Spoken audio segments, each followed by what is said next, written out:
Welcome to The Thing About Austen, a podcast about Jane Austen's world. I'm Zan. And I'm Diane, and this episode, we're talking about the air in London.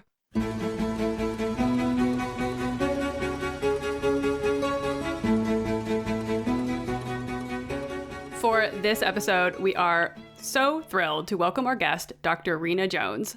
Dr. Jones is an epidemiologist with master's and doctoral degrees in epidemiology from the State University of New York. She's on the faculty at the Yale School of Public Health, and in her day job is a researcher at the National Cancer Institute. She publishes frequently on the topics of environment and health. She's also a diehard Austen fan, and so is the perfect guest to help us discuss Regency air quality and the debate between Isabella and Mr. Woodhouse. Welcome, Rena. Thank you so much. I'm really pleased to be here, getting to combine my two super nerdy passions, Austen and epidemiology, of course. And I want to note that I'm here in my personal capacity, not as part of my job. And much like some of my snark on social media, my views are my own. So getting into our topic for today, we are looking at the novel Emma, and specifically a scene where Emma's older sister Isabella, her husband John Knightley, and their children have come to Hartfield for Christmas. Isabella and Mr. Woodhouse are busy comparing apothecaries. I mean, why not? That's my favorite thing to do. And discussing their health when the subject of air quality comes up. All right, and so to start this out, we have Mr. Woodhouse kind of expressing his concern about Isabella and their place in London.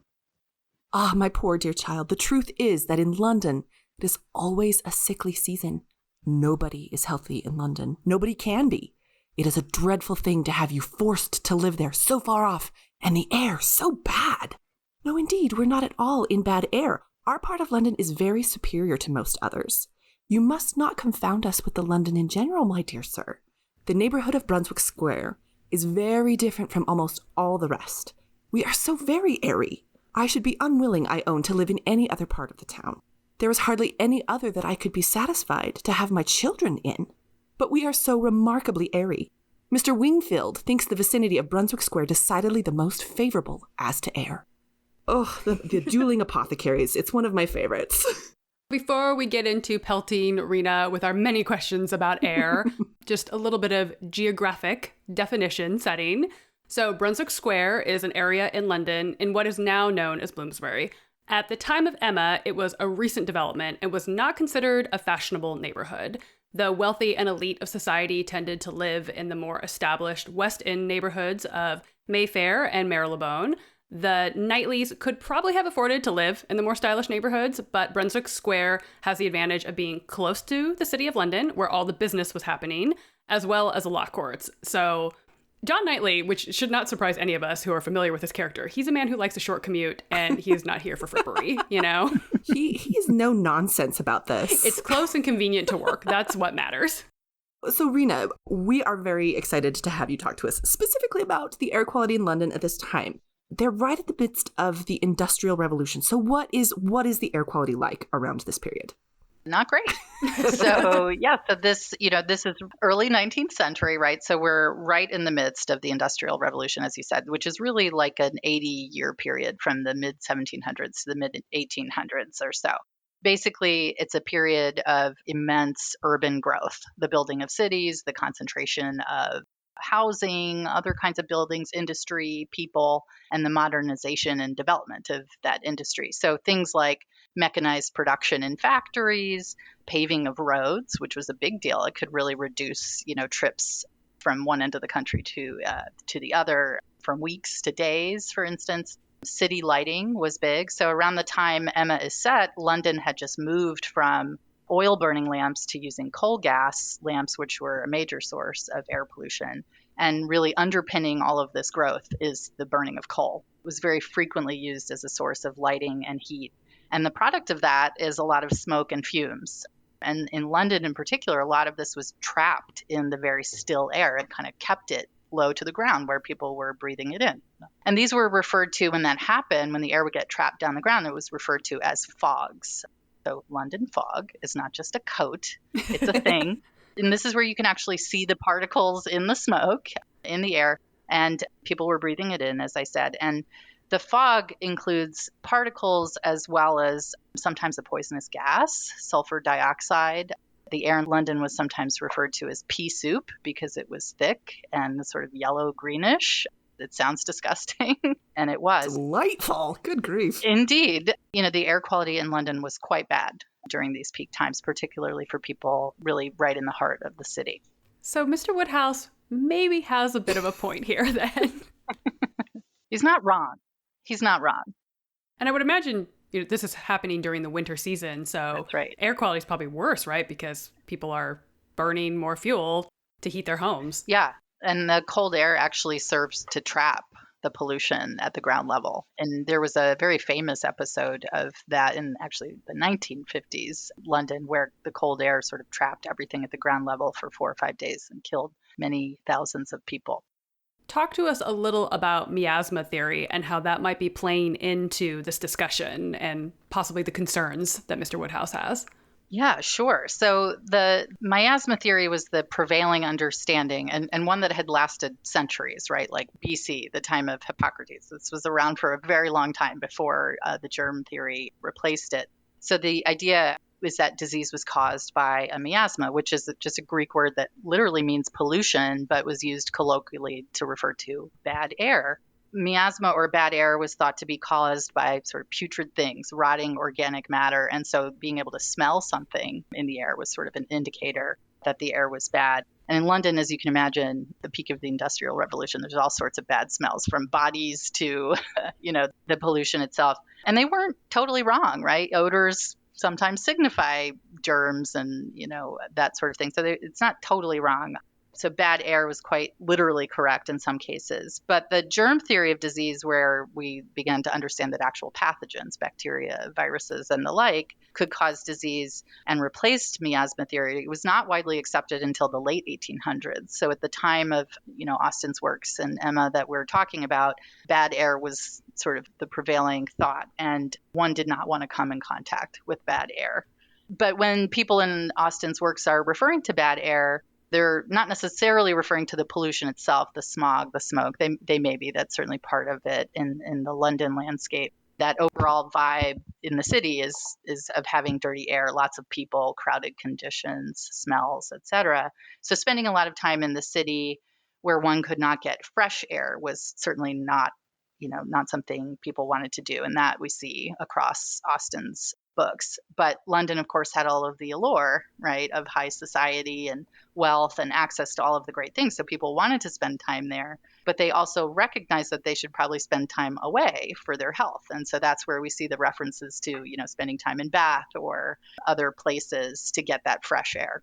Because so many of these places, Bath isn't coastal, but so many of the places that are considered kind of health resorts around this time are coastal.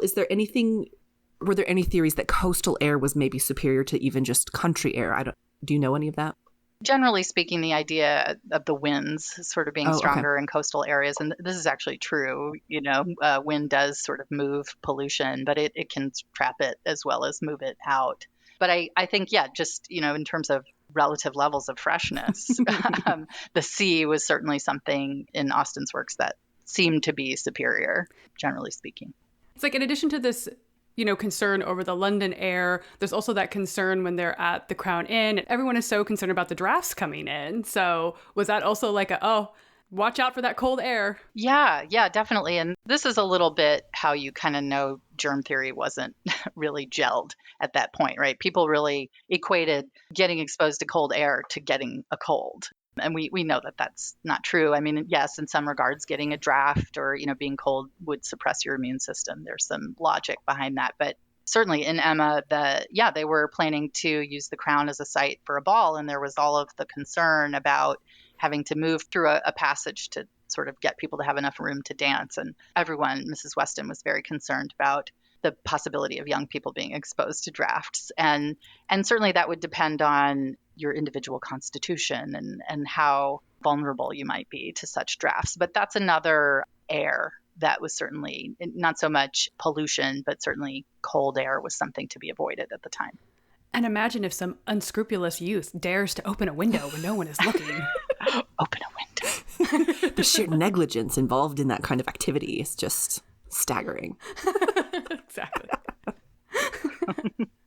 So to some extent, we've already kind of addressed this, but we want to know, like, how valid are Mr. Woodhouse's concerns? Are there any real health effects that resulted specifically from being in London air or in other kind of large cities? Because there are several other industrial cities that are starting to boom around this time as well, right? Yeah, absolutely. He's on to something. In a general sense, the concerns are valid. The main consequence of the air pollution in London was a lot of respiratory illness. And if we didn't collect statistics on health in quite the same way back at that time, but what we do know is that respiratory deaths and infectious disease related deaths were the most common causes. And based on our modern understanding of air pollution and health, things like consumption, tuberculosis, and other kinds of respiratory diseases, like if you had asthma, would certainly be exacerbated from air pollution exposure. The one thing he didn't sort of think about or talk about, which again is understandable, and we sort of understand today, is that it's really about how much exposure you get. It's not just that you live in London, but how much time do you spend outside, actually breathing the air. But all told, he was onto something. And certainly the data show from modern epidemiology that air pollution exposure is bad. And I did a little digging to look at what the levels were actually like back in this time. And although, we didn't have air pollution monitoring back in the time of Emma, of course, but using some modeling approaches, the levels of air pollution or the particles in London's air were about 40 times higher at the time than they are today. Wow. And at the peak of the Industrial Revolution. I mean, that's really, really staggering. And it may shock you to know that we still reach those levels today in certain parts of the world during very sort of specific circumstances of temperature and, emissions and that sort of things. But what's interesting is that in modern world where levels are much, much, much lower, we still see relationships between air pollution and respiratory and cardiovascular diseases. So you can imagine the burden of illness associated with those pollution episodes in London were considerable. So what else about the state of epidemiology in this era, especially as it pertains to air quality, should we be aware of or keeping in mind, especially, in the context of Emma? Well, strictly speaking, modern epidemiology wasn't a thing until a little later, like mid 1800s during the cholera epidemic, when a physician named John Snow did some sleuthing and sort of figured out the cause and led to an intervention and got rid of the epidemic, which was amazing. But at the time of Emma, or folks in Austin's time didn't have the terminology we use today, but they were moving in the right direction. I think farther away from miasma and closer to germ theory. And it's not like they were totally off base with the idea of doing things to sort of shore up your immune system, like people with vulnerable constitutions sort of laying low and staying warm and, all of those things we still sort of do today. Certainly, air pollution exposure could exacerbate illness, as I said. So they recognized that the air in London was dirty relative to the countryside, and that was certainly true. But one way we know that germ theory hadn't quite taken hold yet at the time, and this you see throughout Austin's works, is that when someone was sick, people would visit them in their sick room and spend time with them. So in Emma, Harriet gets a sore throat and has to miss the dinner at Randall's, for instance. And the quote is, Emma sat with her as long as she could to attend her and Mrs. Goddard's unavoidable absences and raise her spirits by representing how much Mr. Eldon's would be depressed when he knew her state. So she spent hours with her while she had this cold, not thinking she was going to pick it up herself, right? So you see that in plenty of the books where it's just not clear that, people are sort of spreading germs in that way. So they had some to learn, even though they were headed in the right direction. Well, and okay, so I also have to just ask, because I think sometimes in historical fiction, there's a tendency to, I think this is accurate, that around this time, Edinburgh is kind of on the cutting edge of medicine in Great Britain. Again, I'm getting this from not factual data, so I'm curious, is this also where we're starting to see a little bit more focus on cleanliness when visiting people that are sick? This idea of they might not be correlating it with germs, but cleanliness is finally starting to be a little bit more standardized in medicine at this point to kind of stop spread?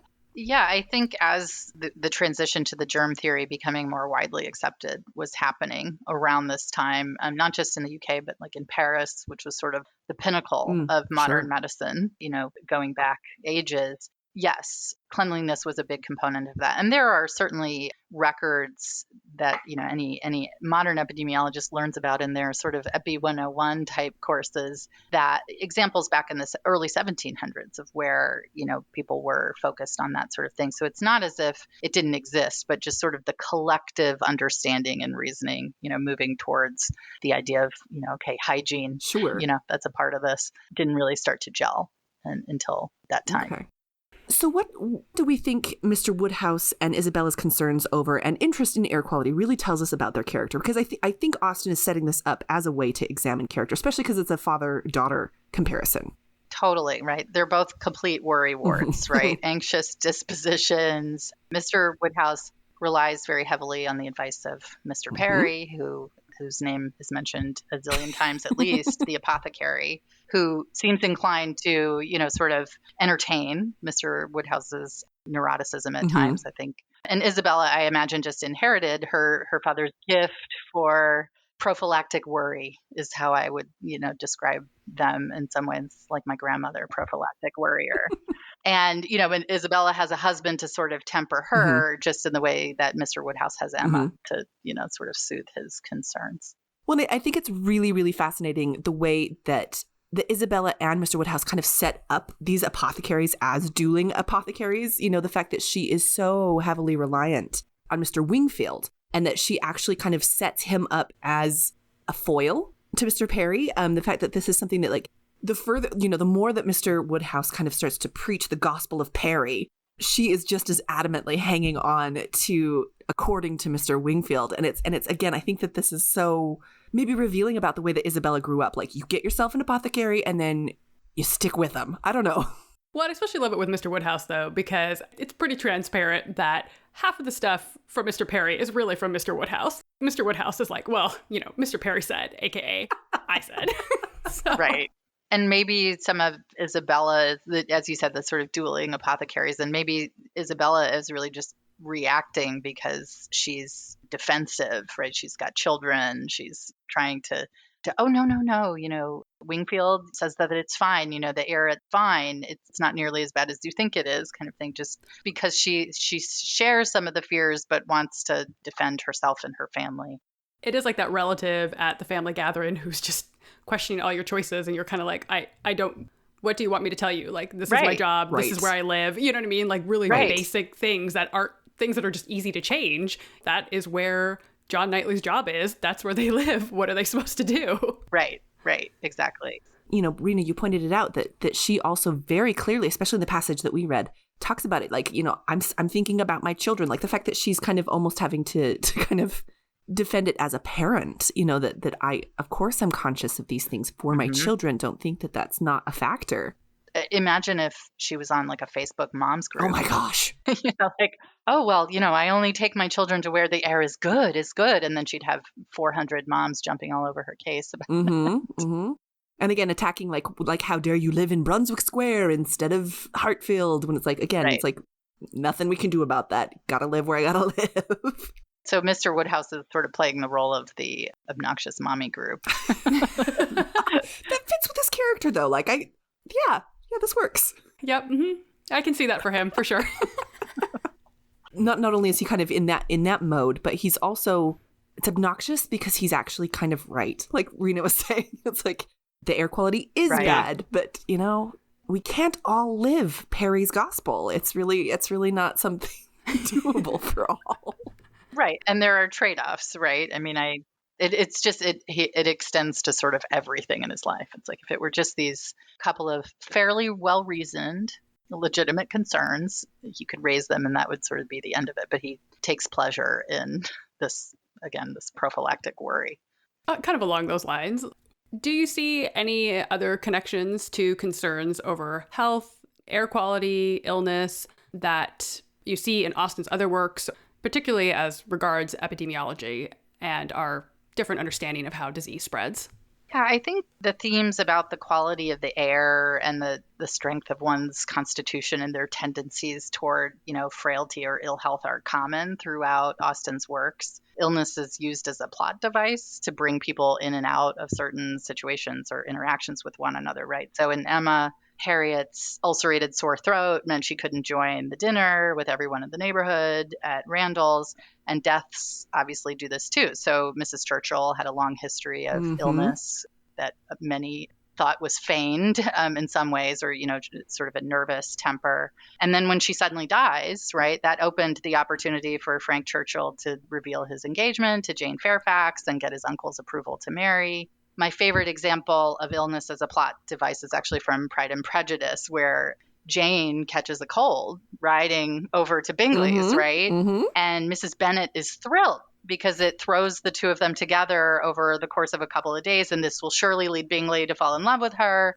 And her sister, Elizabeth, is very concerned and actually fearful for her health, especially over the couple of days, right, as it progresses. But Mrs. Bennet effectively calls it a trifling cold. It's nothing to be, worried about, and just sees it as something of a convenient circumstance, right, to throw the young people together. But under other circumstances, having a cold, with her nervous temper, she might have seen it a little differently. So using illness and death as plot devices is so common across the works. And I always find the Pride and Prejudice example to be really funny because I think Mrs. Bennet is hilarious as a character and a hypocrite, of course. But again, that, because the germ theory hadn't quite taken hold, this idea of that cold maybe spreading just doesn't really emerge, as part of the narrative. And so that's interesting, I think. Kudos to Mama Bennet for being cold or instant house party. Right. If she has to be sick, she might as well, be sick somewhere else. Be sick at Bingley. We kind of touched on this a little bit briefly in our episode on Marianne's Dead Leaves. The fact that Marianne just falls ill. Again, it's a plot device. It's one where, she falls ill at the Palmer's estate. And again, in the films, they make it a big deal. It's just oh, this is horrible. In the films, it's an opportunity to let the heroes really shine. Whereas in the books, it's kind of just very Marianne got sick, and wet stockings, wet shoes. It's very mundane in the book. Yeah. And actually, I didn't count how many times that kind of warning was in Emma, but it's a lot. That's now I need to go back and count that because I feel like especially when Isabella is visiting, we talked about how obviously they're a little bit, they're feeding off of each other, right? With the dueling apothecaries, but also their tendencies are being seen by another person and taken seriously by another person. So it's almost like this bonding experience for Isabella and her father to just constantly talk about bad air. We all have our bizarre family rituals, but that's apparently the way that they do it. It's like a hobby for both of them. And then when they get together, they could just, it's even better because somebody understands your geeky passion. Right. They're a little codependent in their prophylactic worry, for sure. Can we put that in needlepoint? Yes, absolutely. Well, Rita, thank you so much for joining us for this discussion. This was just, you wouldn't think that we would just be so delighted to talk about bad air and disease and whatever, but that's just the kind of podcast we are. Yep, pretty much. Thank you. It's been a real pleasure. Where can people find you online? Is there anything that you'd like people to know about? That sort of thing. Sure. My most frequent stomping ground for obnoxious opinions is on Twitter, and I can be found there at @epi_Rena. And I look forward to continuing to hear this podcast. Oh, thank you. Thank you again so much. It was truly what a delight. Absolutely. You can find us on Instagram at The Thing About Austen and on Twitter at Austen_things. And this week we want to read this review from JQLMMPH. I'm not quite sure if it's a acronym or if I'm supposed to be reading that somehow. My apologies. But a lovely listener in New Zealand who said, highly recommend an entertaining and detailed look at some oft-missed details in Austen's novels. Thank you so much for that very kind review. And if you out there listening would like to give us a 5-star review and just make our day, you can do that by heading on over to Apple Podcasts and click those 5 stars. And if you would like, also add that positive review. We really appreciate it. Thank you.